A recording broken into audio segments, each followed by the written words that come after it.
Méditation du 4 mars, dans le lieu très saint. L'Éternel est dans son saint temple, que toute la terre fasse silence devant lui. Habacuc 2, le verset 20. Je vis un trône, et sur ce trône étaient assis le Père et le Fils. J'admirais le visage de Jésus et sa personne adorable, mais je ne pouvais voir le Père car une nuée glorieuse le couvrait. Je demandai à Jésus si le Père avait la même forme que lui. Il me répondit par l'affirmative, mais je ne pouvais pas le voir, car, ajouta-t-il, si tu voyais une fois la gloire de sa personne, tu cesserais d'exister. Je vis le Père se lever de son trône et se rendre sur un chariot de feu au lieu très saint, au-delà du voile, et s'y asseoir. Puis un chariot aux roues de flammes de feu, entouré par les anges, avança près de Jésus qui y monta et fut conduit au lieu très saint où le Père était assis. Là, je contemplais Jésus, souverain sacrificateur, se tenant devant le Père. Extrait du livre Premiers écrits, Expérience chrétienne et vision, aux pages 54 et 55.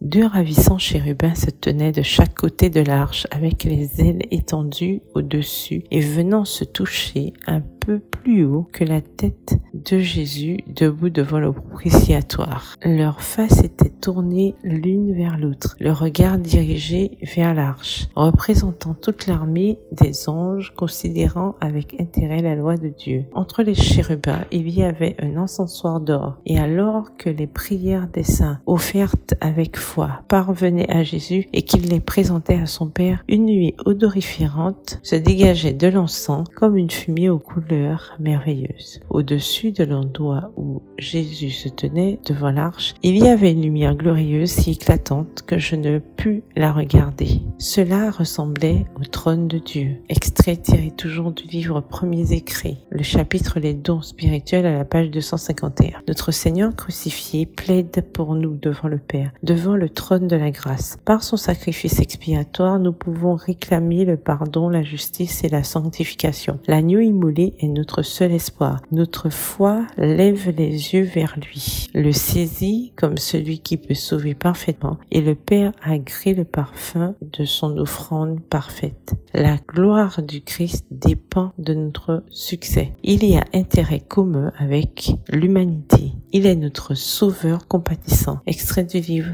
SDA Bible Commentary, le commentaire biblique adventiste au volume 7, le chapitre 1 Jean 2 à la page 948. Bonne soirée et que l'Éternel vous bénisse.